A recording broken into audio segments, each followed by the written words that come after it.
पर क्या? दरअसल राधिका को अपने पति पर शक है। उसको शक है कि उसका पति आलोक का चक्कर किसी और लड़की के साथ चल रहा है। इसलिए आलोक जब भी ऑफिस से लौटता है तभी राधिका उसका फोन चेक करने लगती है। इस बात को लेकर दोनों में काफी ज्यादा कहासुनी होती है, लेकिन राधिका को यह शक हुआ कैसे? आखिर किसके साथ चल रहा है आलोक का चक्कर? ये जानने के लिए हमें इस कहानी के शुरुआती भाग में जाना होगा। राधिका एक भोली भाली सीधी सादी संस्कारी लड़की है। आज से 2 साल पहले उसके माता पिता ने उसकी शादी आलोक के साथ करवा दी थी। उसके बाद राधिका अपने ससुराल चली आती है। ससुराल में बड़ा घर और बड़ा परिवार देखकर राधिका खुश हो जाती है। वाह, मेरे माँ पिताजी ने तो बड़ा ही अच्छा ससुराल खोजा है मेरे लिए। मुझे ऐसा ही ससुराल शुरू से चाहिए था। फाइनली अब मुझे लग रहा है कि जिंदगी में मुझे सब कुछ मिल गया है। राधिका एक संस्कारी बहू की तरह अपने ससुराल में काम करने लगती है। ससुराल में उसकी सास ममता और जेठानी जिसका नाम मधु है। राधिका और मधु दोनों ही एक अच्छी बहन बन जाती हैं। सब कुछ ठीक ठाक चल रहा था, लेकिन कुछ ही दिनों में राधिका को आलोक पर संदेह होने लगता है। कुछ तो गड़बड़ है। उनका पूरा ध्यान मुझ पर नहीं रहता। वो कहीं खोए खोए से रहते हैं, लेकिन कैसे पता करूं कि असल में बात क्या है? अगले दिन आलोक काम से घर लौटता है और राधिका ने उसका फोन मांग लिया। सुनिए जी, जरा फोन दीजिए अपना। क्यों? तुम्हें मेरा फोन क्यों चाहिए? तुम्हारा फोन कहाँ गया? अरे वो मेरा कल फोन पानी में गिर गया तो खराब हो गया था, इसलिए मैंने उसे बनवाने के लिए दुकान पर दे दिया है। क्यों, आपका फोन मुझे नहीं मिल सकता क्या? नहीं, ऐसी कोई बात नहीं है, ये लो। आलोक राधिका को फोन देकर नहाने चला जाता है। राधिका फोन का कॉल मैसेज काफी देर तक चेक करती है, लेकिन उसे कोई भी शक करने वाली चीज नहीं मिलती। इसमें तो कुछ भी नहीं है। शायद मैं ही पागल हो गई हूँ। ओवर थिंकिंग कर करके मैंने अपना दिमाग खराब कर लिया है। राधिका ने फोन रख दिया और खाना खाकर सो गई। रात को मच्छर काटने के कारण से अचानक से राधिका की नींद टूट जाती है और उसने देखा कि उसके बगल में आलोक नहीं है, साथ ही उसका फोन भी नहीं है। अरे ये क्या, आलोक जी इतनी रात को कहाँ गए? और फोन भी यहाँ पर नहीं है। जरा देखूं तो। राधिका उठकर कमरे से बाहर गई, लेकिन उसे आलोक कहीं भी नहीं मिला। राधिका ने घर के अंदर सभी जगह पर ढूंढा, लेकिन आलोक का कहीं अता पता नहीं था। राधिका कमरे में चली आई और सोचने लगी। रात के 2 बज रहे हैं, इतनी रात को वो कहाँ गए होंगे? हर जगह ढूंढ लिया। तभी आलोक कमरे में घुसा। अरे राधिका, तुम इतनी रात को जगी हुई हो? हाँ, वो मैं आपको ही ढूंढ रही थी। आप कहाँ चले गए थे? दरअसल मुझे ना थोड़ी नींद नहीं आ रही थी, तो बस यूं ही छत पर टहल रहा था। राधिका ने अपने मन ही मन सोचा। हो सकता है शायद आलोक जी छत पर ही टहल रहे हो, क्योंकि मैंने छत पर जाकर तो देखा ही नहीं। बड़ी बहू, घर में नई बहू आई है। आज नैतिक के साथ झगड़ा मत करना। हाँ हाँ माँ जी, आप तो ऐसे बोल रही हैं जैसे झगड़ा सिर्फ मैं ही करती हूँ। आपका बेटा तो जैसे दूध का धुला हुआ हो। हर जगह तो गलती सिर्फ मेरी ही होती है। उस रात को मधु और नैतिक ने बहुत झगड़ा किया। उसके बाद नैतिक फिर से चला गया। ये सब जानकर आलोक ने राधिका से कहा, बेचारी भाभी कितना कुछ सहती है ना, यहाँ पर भैया उन्हें कुछ समझते ही नहीं है। हाँ, शायद आप सही कह रही हैं। राधिका ने इस बात पर ज्यादा ध्यान नहीं दिया। आलोक भी ऑफिस चला गया। दोपहर को खाना बनाते हुए मधु अपना फोन रसोई में रखकर किसी काम से अपने कमरे में चली गई। राधिका ऐसे ही रसोई में खाना बनाती रही। तभी मधु का फोन बजने लगा। राधिका ने देखा कि उसकी जेठानी के फोन में देवर लिखा हुआ है। राधिका को थोड़ा अजीब लगा। ये आलोक जी दीदी को क्यों फोन कर रहे हैं? मेरा फोन तो मेरे पास ही है। राधिका ने मधु का फोन उठा लिया और कुछ नहीं बोला। उधर से आलोक की आवाज आई, हेलो माय स्वीट हार्ट, खाना बन गया है क्या? अगर बन गया हो तो गरम गरम खाना अपने नरम नरम हाथों से मुझे भी खिला दो। राधिका के ऊपर जैसे आसमान से बिजली गिर पड़ी। उसने सोचा भी नहीं था कि उसकी जेठानी के साथ उसके पति का चक्कर चल रहा है। उसने तुरंत फोन रख दिया। ये जो मैंने सुना, ये क्या सच था? मुझे बहुत घबराहट हो रही है। क्या करूं? अभी जाकर दीदी से पूछूं क्या? नहीं, अभी पूछकर कोई फायदा नहीं होगा। मुझे उसके लिए पक्का सबूत चाहिए। राधिका ने यह सोचकर किसी को कुछ भी नहीं बताया और हर रोज की तरह स्वाभाविक तौर पर काम करने लगी। शाम को आलोक लौटा और राधिका ने रोज की तरह आलोक को चाय दी। उसने ऐसा बर्ताव किया कि जैसे उसे कुछ पता ही नहीं है। रात को राधिका सो तो गई, लेकिन वो सोने का दिखावा करती रही। उसे पक्का यकीन था कि आज रात को कुछ न कुछ तो होने वाला है। आज रात जो भी होगा वो मेरे फोन में कैद हो जाएगा। रात के करीब 1 बज रहे थे। जहां सभी लोग सो गए थे, तब आलोक अपने बिस्तर से उठा। उसने सोचा कि राधिका सो गई है। आलोक चुपके से अपने कमरे से बाहर चला गया। वो चले गए। अब मुझे भी चुपके से जाना होगा। राधिका भी चुपके से बाहर चली गई और मधु के कमरे की ओर बढ़ने लगी। उसने देखा कि मधु के कमरे का दरवाजा हल्का सा खुला हुआ है। ये रहा, ये दरवाजा तो खुला हुआ है। वो इसी कमरे में गए होंगे, मुझे पक्का यकीन है। राधिका के हाथ में उसका फोन है। वो दरवाजे के खुले हुए हिस्से से कमरे के अंदर जाती है और जो देखती है वो देखकर उसका होश उड़ जाता है। वो देखती है कि आलोक मधु के गोद में सर रखकर सोया हुआ है और मधु उसके सिर पर हाथ फेर रही है। तुम चिंता मत करो, हम दोनों के बारे में किसी को पता नहीं चलेगा। भैया आपके साथ इतना झगड़ा करते हैं, मुझे अच्छा नहीं लगता है। कोई बात नहीं, मैं तुम्हारे भैया से थोड़ी प्यार करती हूँ, मैं तो तुमसे प्यार करती हूँ। राधिका ये सब कुछ देखती रही और अपने मोबाइल में रिकॉर्ड कर लिया। उसके बाद वो चुपचाप से अपने कमरे में लौट आई और चुपचाप आकर सो गई। कुछ देर बाद आलोक भी कमरे के अंदर आया और राधिका को सोता हुआ देखकर वो निश्चिंत हो गया। इसके बाद आलोक और मधु हर रात को ऐसे ही मिलते रहे। 1 महीने बाद नैतिक घर लौटा और खाना खाने बैठा। मधु ने खाना दिया। नैतिक ने एक निवाला लेते ही कहा, ये क्या है? हा? ये भी कोई खाना है? एक काम ठीक से नहीं होता तुम लोगों से। अगर तुम्हें खाना पसंद नहीं आया तो तुम खुद जाकर बना लो, मुझे तुम क्यों सुना रहे हो? हमेशा की तरह क्यों झगड़ता रहता है बहू के साथ? एक तेरा भाई भी तो है, क्या वो झगड़ता है अपनी पत्नी के साथ? आप चुप रहिए माँ, आपको कुछ नहीं पता है और आपकी वजह से ही तो सब कुछ हो रहा है। ये सब मैंने तब कितनी बार कहा था कि इस लड़की से मुझे शादी नहीं करनी है, लेकिन आपने तो मेरी एक बात नहीं सुनी थी। क्यों सुनूं मैं तेरी बात? इस घर में मैं जो कहूंगी वही होगा। नहीं माँ जी, ये आपने बहुत गलत किया था। किसी की गर्लफ्रेंड को किसी और से शादी करने के लिए मजबूर कर दिया आपने। ये बोलने के बाद सभी ने राधिका की ओर बड़ी हैरानी से देखा। ये क्या, मधु को सब कुछ पता चल गया? तो कहना क्या चाहती है बहू? मैं सिर्फ ये कहना चाहती हूँ कि मधु दीदी और बड़े भैया एक दूसरे से प्यार नहीं करते हैं।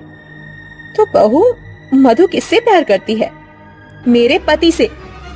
ये सुनते ही जैसे ममता को सदमा सा लग गया। क्या? कैसी पागलों वाली बातें कर रही हो बहू, ये नहीं हो सकता। आलोक ने बात को घुमाने के लिए कहा, ये कैसी बेहुदा बातें कर रही हो राधिका? तुम्हारा दिमाग तो खराब नहीं हो गया है? ये सब छोड़ो और मुझे खाना दो, चलो। हाँ, ये सब बेहुदा और बकवास है। नहीं, कुछ भी बकवास नहीं है। राधिका जो कह रही है वो सच है। राधिका आश्चर्यचकित हो जाती है। भैया, आपको भी पता है क्या? हाँ, मैंने शादी से पहले ही आलोक को मधु के साथ देखा था। वो कॉलेज से ही एक दूसरे को चाहते हैं, लेकिन माँ ने जब हम दोनों की शादी तय कर दी थी तब मैं हैरान हो गया था। हाँ, हमारे घर में शुरुआती समय से ही लव मैरिज को ज्यादा अहमियत नहीं दी जाती थी, इसलिए मैं माँ को कुछ भी नहीं बता पाया। लेकिन मैंने माँ से कहा था मुझे इस लड़की से शादी नहीं करनी है, लेकिन माँ ने कुछ भी नहीं सुना। बेफालतू में 4 जिंदगियां बर्बाद हो गई। आपने सिर्फ अपनी जिद की वजह से हम चारों की जिंदगी बर्बाद कर दी है। ये आपने बिल्कुल भी सही नहीं किया माँ जी। ममता ये सब सुनने के बाद और समझने के बाद रो पड़ती है। मुझे माफ कर दो तुम लोग, मुझे माफ कर दो। मैं तुम सबकी गुनहगार हूँ, मैं सब कुछ समझ गई हूँ। आखिर प्यार को रोका नहीं जा सकता। बोलो, मेरी क्या सजा होगी? कुछ भी नहीं, सिर्फ आपको इन दोनों की शादी करवानी होगी। मधु और आलोक शर्मा गए। ममता मान गई।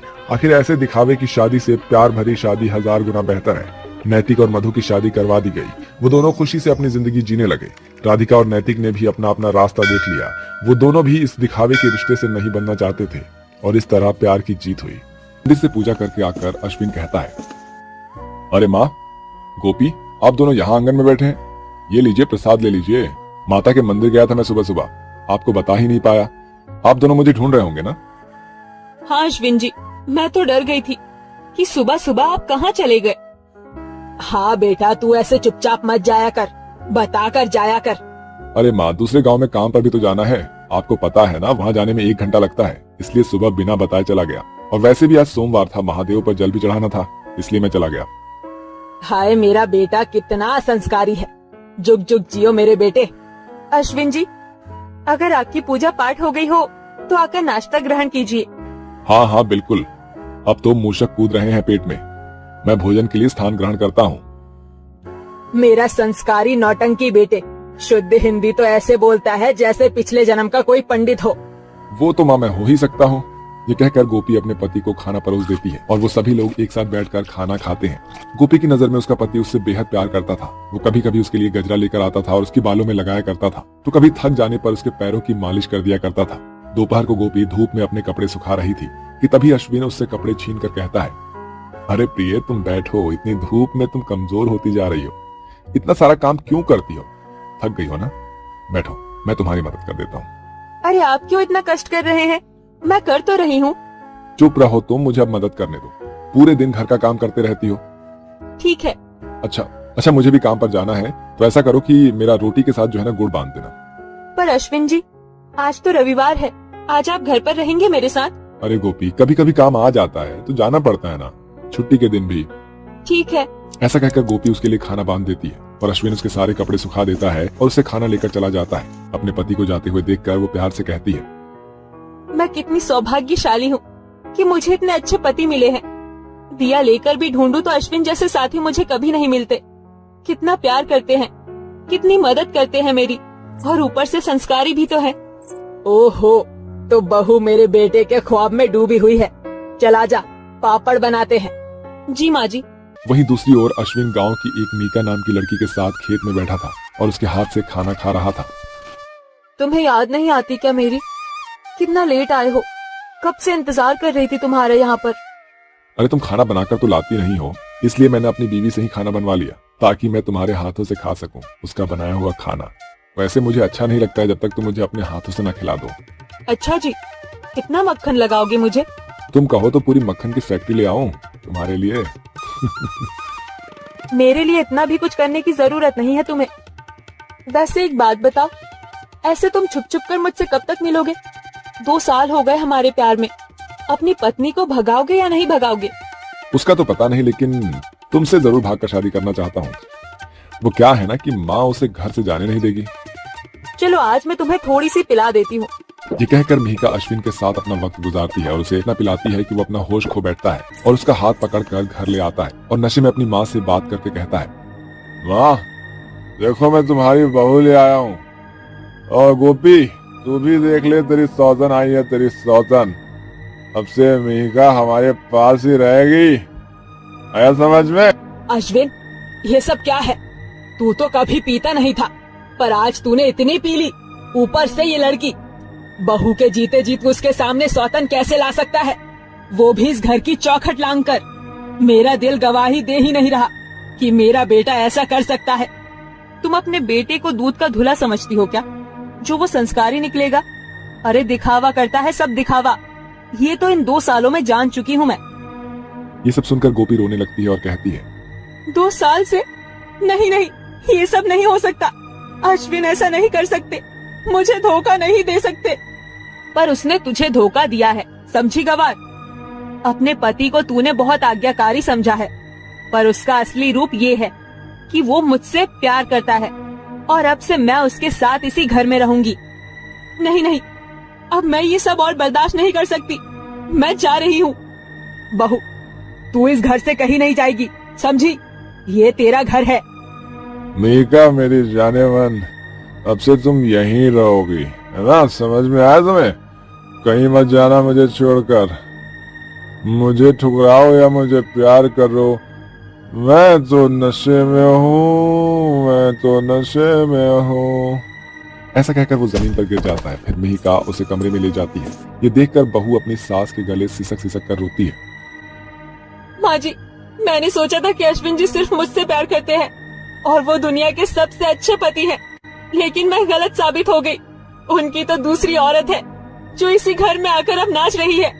तुझसे क्या कहूँ बहू, मेरे बेटे ने मेरे ही होश उड़ा दिए हैं ये हरकत करके, लेकिन मैं तेरे साथ हूँ। तू चिंता मत कर, माता रानी पर भरोसा रख। कल से नवरात्रि शुरू है, माता रानी से अरदास लगा, वो तेरी जरूर सुनेंगी।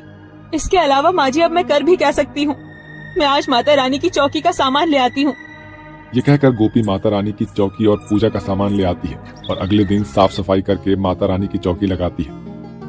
अम्बे तू है जगदम्बे काली, जय दुर्गे खप्पर वाली, तेरे ही गुण गाए भारती। ओ मैया हम सब उतारे तेरी आरती। हे माता रानी, उस औरत से मेरे पति का पीछा छुड़ा दो, मेरी झोली में मुझे वापस दे दो। मैं उनसे बहुत प्यार करती हूँ। बहू चिंता मत कर, सब ठीक हो जाएगा। ये कहकर वो जैसे ही प्रसाद बांटने के लिए घर से बाहर जाते हैं कि अश्विन मिहिका के साथ हंसते हुए आता है। डार्लिंग तुम कितनी अच्छी हो यार। तुम भी हो अश्विन, मुझे बाहर खाना खिलाने ले चलोगे ना, और कपड़े भी दिला देना नए। अरे जान, तुम जितना बोलोगी मैं तुम पर उतना पैसे खर्च करूंगा। देख बहू, कैसे पागल हो गया है उस लड़की के पीछे। माँ जी, मैं आपको क्या ही बोलूं। गोपी से ये देखा नहीं जाता और वो चली जाती है। 8 दिन तक गोपी माता रानी की श्रद्धा भक्ति से व्रत रखती है और साथ ही मिहिका अश्विन के साथ रोज बाहर का खाना खाती है, उससे साड़ी खरीदवाती है, पैसे उड़वाती है। नवरात्रि का 9वां दिन था। एक कपड़े में अश्विन की सारी जमा पूंजी इकट्ठा करके उसके घर के जेवरात चोरी करके वो ले जा रही थी। अब वक्त आ गया है कि मैं यहाँ से चली जाऊं उस बेवड़े को पागल बनाकर।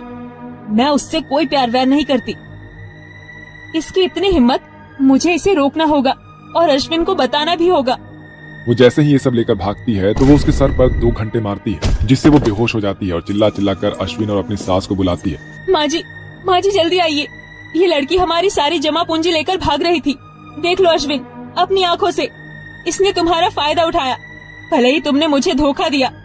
तभी अश्विन और मोहना उसके पास आते हैं, मुंह पर पानी के छींटे डालते हैं। अच्छा हुआ गोपी, तुमने मेरी आंखें खोल दी। ये औरत मेरे प्यार के लायक बिल्कुल नहीं है। मिहिका तुम चली जाओ यहाँ से, उससे पहले कि मैं यहाँ पर पुलिस वालों को बुला लूं। नहीं, ऐसा मत करना। मैं चली जाती हूँ। ये सब पैसे वैसे तुम रखो। ये कहकर मिहिका माफी मांगकर वहाँ से चली जाती है। अश्विन गोपी से माफी मांगकर उसे गले लगा लेता है और गोपी माता रानी के सामने हाथ जोड़कर कहती है, माता रानी, आपने मेरी अरदास सुन ली। मेरा पति मुझे वापस लौटा दिया। उसके लिए आपका बहुत बहुत शुक्रिया। आज हम दोनों फिर से मिल गए। चलो बच्चों को कंचिका खिलाते हैं। तभी दोनों छोटी कन्याओं को खाना खिलाकर उन्हें उपहार देते हैं। इस तरह गोपी को उसका पति मिल जाता है और वो